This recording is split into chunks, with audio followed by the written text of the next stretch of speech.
our first USTA Junior Tourney Talk. My name is Beth Azan, and caitee.margenthaler is also on this call today. And we're going to give you an overview of what to expect in 2025. And before we get started, our goal with these tourney talks is to give you sound bites of information broken out over a 12-month period. So we want to keep this short and sweet, and just with the goal of making sure that what we hear are your key points and the questions that consistently come up, that we're providing the information and the data necessary to make sure that you are staying informed. So hopefully we'll accomplish that goal. So let's get started. In case you need to put a face to a name, once again, I'm Beth. Katie's on the call. Tara Williams is our community tennis and also the manager for junior team tennis. She was going to join us today, but she is under the weather. So you can look for more information from her in the next couple of months. But I did want to go ahead and make sure she stayed on the slide so you could put a face to the name. And my hope is that when you see me or see Katie or Tara at tournaments in the future, that you will come up and say hi and introduce yourself.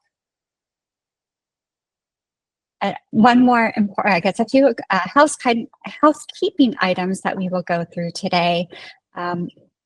One is our 2024 Missouri Valley Junior Award winners.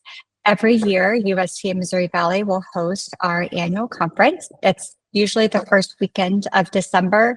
The last day of that conference is an awards banquet where we honor players and volunteers within our section.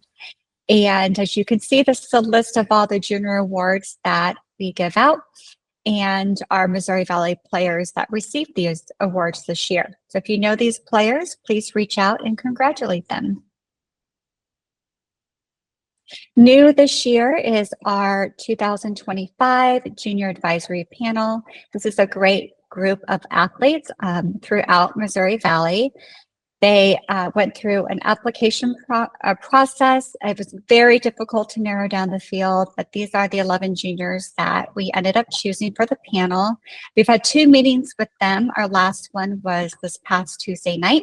And the goal of this committee is really to bridge the gap with our players, our consumers, and our section office. Sometimes it feels like we sort of are uphill, up here on a hill by ourselves. And not always in touch with what's happening on the playing level. So we want to make sure that we're staying in touch with our junior players, that we're giving them a forum in which they can express areas where they feel that we can make improvements. And in that process, we're really putting it back on them to help us make those improvements. So you'll be hearing some more from these players throughout the year, but for now, I wanted to make sure that you know who they are, and again, put a face to a name. Last year, we did launch our SuperSport campaign. That campaign really last year was applied to the junior tournament space as well as to the adult tournament space. Moving forward this year, we're going to continue with the pilot, but we're now incorporating adult leagues as well as junior team tennis. We are going to change things up a little bit. Instead of having the districts award on a monthly basis, we are going to be doing quarterly awards from the section. Any player that receives 2 to 6 nominations will receive a USTA beach towel. And any player or adult really with 6+ nominations will receive a $50 coupon code to our USTA Missouri Valley store. Our grand prize winner is a trip for 2 to the US Open. We will give 1 to an adult player with the most nominations and 1 to a junior player with the most nominations as of June 30th. Last year, Sky Matatali from St. Louis won the grand prize. Had a great time, wonderful pictures from the US Open. So this year it'd be fun to see who our next winner is going to be and celebrate them. But nominations can be made using the Match Tennis app, and instructions on how to do that. You just have to scan that QR code at the bottom of the screen, and it will take you to a flyer to walk you through the voting process. New this year also is the Spectator Policy. And this Spectator Policy is unfortunately has become more necessary in the passing years. We've seen an increase in negative behavior from our spectators.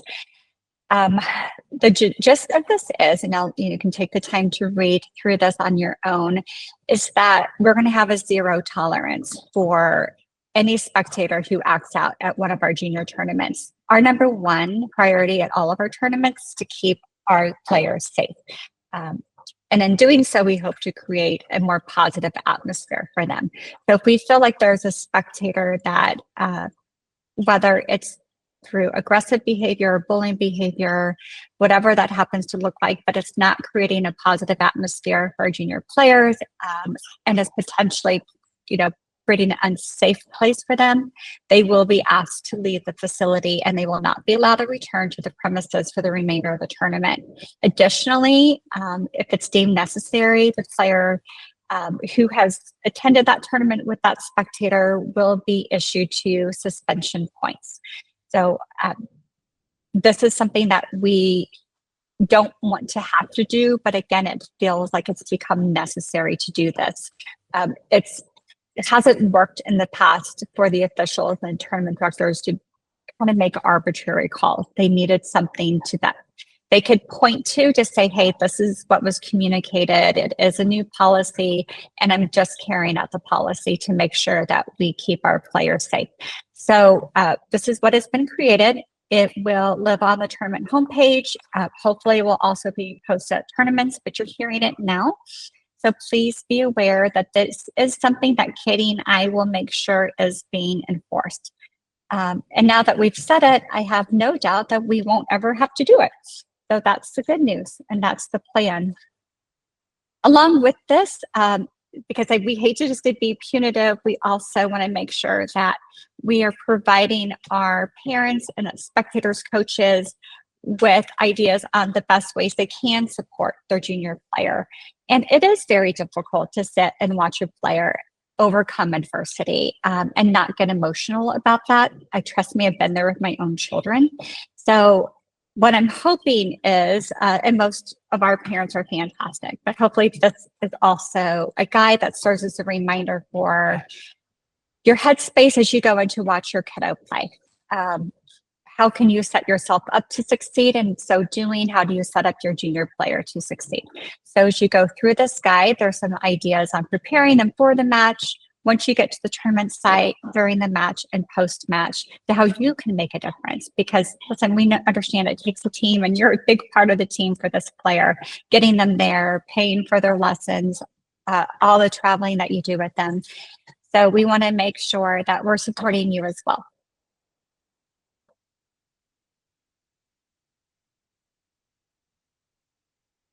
Okay, so before we get into a couple of changes that we are making, there's not a lot of them, but the ones that we are decided to make for 2025, I do want to step back and talk about what it is that Caitee and I have to think about and the factors that are put into play when we're making decisions in respect to our junior tournaments.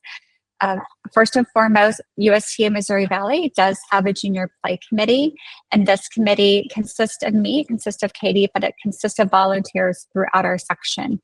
And we work with this committee to spitball ideas, to troubleshoot situations as they come up, and to make decisions about whether we keep formats the same for the future tournament year or if there needs to be some changes.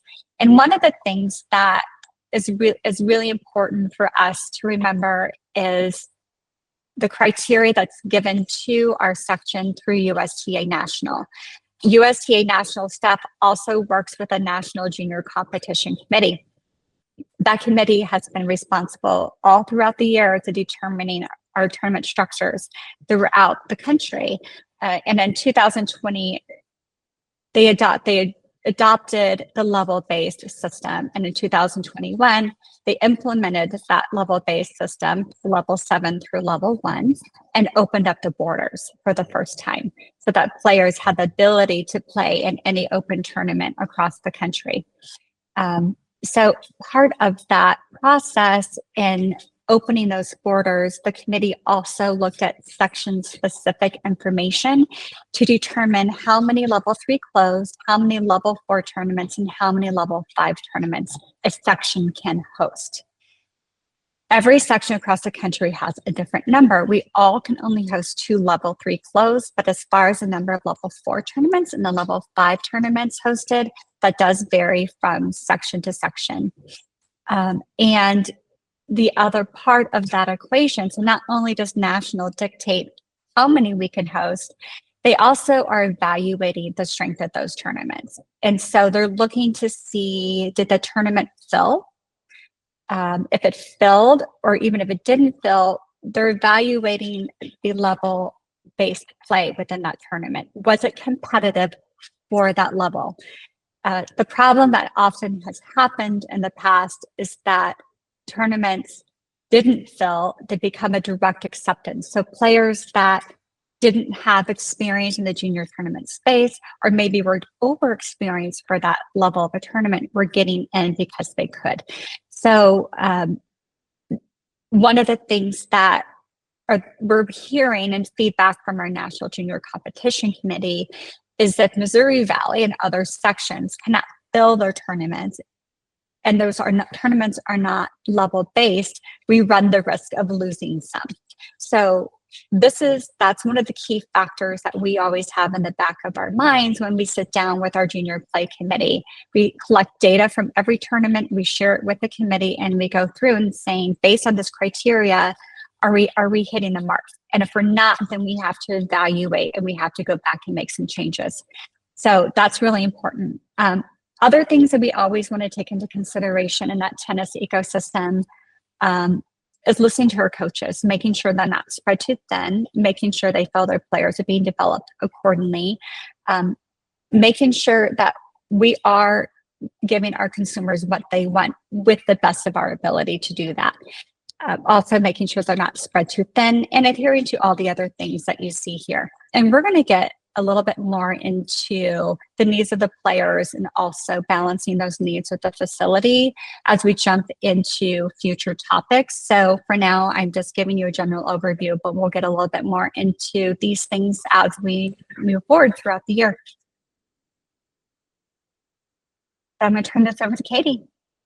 Great. So looking at our 2025 draw formats, all of them stay the same. So our closed L3s, the 16-player compass draw is the summer one. However, it's the 32-player draw with single elimination for all of doubles in the October one. Our L4 this coming year, it's still staying at 32. And then our indoor L5s are still staying at the 16-player compass draws. The one change we made this year was to our outdoor L5 opens. They will become 24-player draws. Historically, when we had the L5s, they were 24 players. We opened it up to 32 for 2024. And they just didn't perform, like Beth was saying, to the ability. Nothing was really filling, and the level base of it was just, it wasn't performing to what we think our standard should be for national. So we decided to put that back down to 24. With that being said, though, we did decide, from listening to our consumer, we've added 2 level 5 pilots going into this summer. They will be 32-player and they'll be flighted. So we'll have 2 16-player compass draws for each division. The goal is to get everybody in and out within 2 days, and then also to get 4 full matches. And that's if the draws fill. So if the draws are not full, you won't get the 4 full matches. But from what our consumer is saying, this is what you guys have been wanting. So hopefully we can make this happen, and then you continue on with them in 2026. We've also added our February L5, the indoor one. We've closed that this year. Our indoor L5s last year did pretty well when it came to filling. So we're going to try this out and see if we can fill them with our Missouri Valley players. Scoring formats have not changed going into this year. All main draws are still going to be 2 out of 3 with 10-point tiebreakers. Consies will just have no ad scoring, and doubles is still an 8-game pro set with no ad. So. And Beth, back to you. Back to me. So one of the big changes this year is in respect to seeding. Last year, we used WTN for our level 3 or level 4 and level 5 tournaments. And it just didn't fly. And I don't know how else to say it. It just wasn't a popular decision. So the committee did decide to revert back to using the most recent combined national standings list to see those tournaments. I do want to say that I strongly support WTN. There was an algorithm fix that went in, I'm going to say it was September 11th and 14th, 11th, yeah. So, and it's been working great. And we track it internally, and we're seeing huge success in its predictive analysis. So we're not going to get away from it. But what we did, I do feel, is we jumped the gun and we did it a little bit too soon because we just didn't have the education available to back it.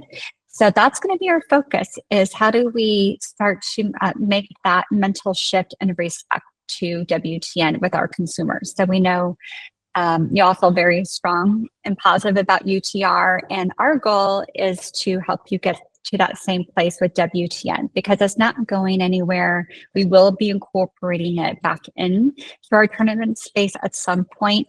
So Katie and I are going to work really hard to make sure that we're providing more education around it, getting everybody more comfortable around the world tennis number. But in that same process, just again, we're going to be using the national standing list because it's transparent. There's no questions, and we'll see. Hopefully that's good news for some of you. And but again, just know that WTN is not going away. You're still going to be hearing about it and seeing it, and possibly incorporated back into the tournament space at a future date. We're still using WTN for selections too, Beth, for the yes, level 5. So that's true. So Katie, thank you for reminding me. So last year, one of the things that we introduced with our level 5 space was the hybrid selection, meaning that we would take, depending upon the draw size, the majority of the players would be selected based on their most recent combined national standings list ranking. And then the remaining percentage would be selected based on their WTN rating from highest to lowest. So our goal with that, which we felt like in that level 5 space, we wanted it to be more inclusive. So we do recognize that there are players who don't have the ability to travel as much to play in a wider range of tournaments, or they're multi-sport athletes, and so they only play tennis for a certain part of the year and then they transition to another sport. So whatever those reasons happen to be, we do know that WTN can capture those players, whereas rankings may not necessarily reflect that player's ability. So we wanted to give those handful of players an opportunity to have a chance to get into the tournament and start earning some ranking points and get that play experience. So we do feel, we think that hybrid selection process for that level 5 space worked very well last year. Coaches really appreciated that. A lot of our players and parents appreciated that. So we're going to continue with that in 2025. All right. So like I said, Tara is going to be providing more information on the junior team tennis space. I know the name of this talk is a Junior Tourney Talk. But our junior team tennis championships are a tournament and a ton of fun. The difference is rather than entering as an individual, you're playing with a group of your friends and teammates. And so it's always a very positive experience.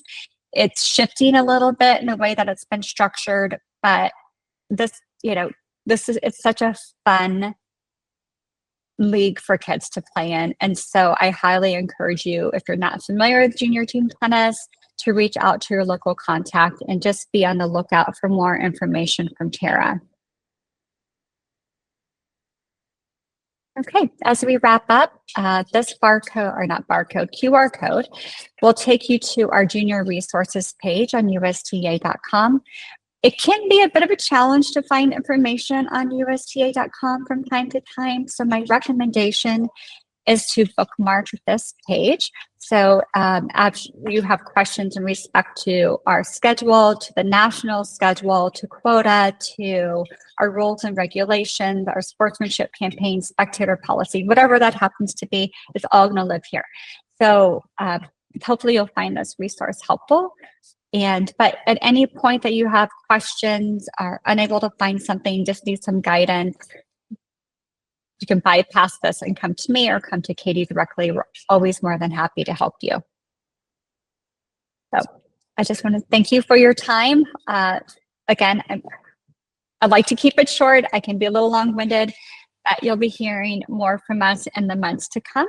And again, if you need us, give us a call. We're always here, and we look forward to seeing you on the court in 2025. Thank you. Thanks, everyone.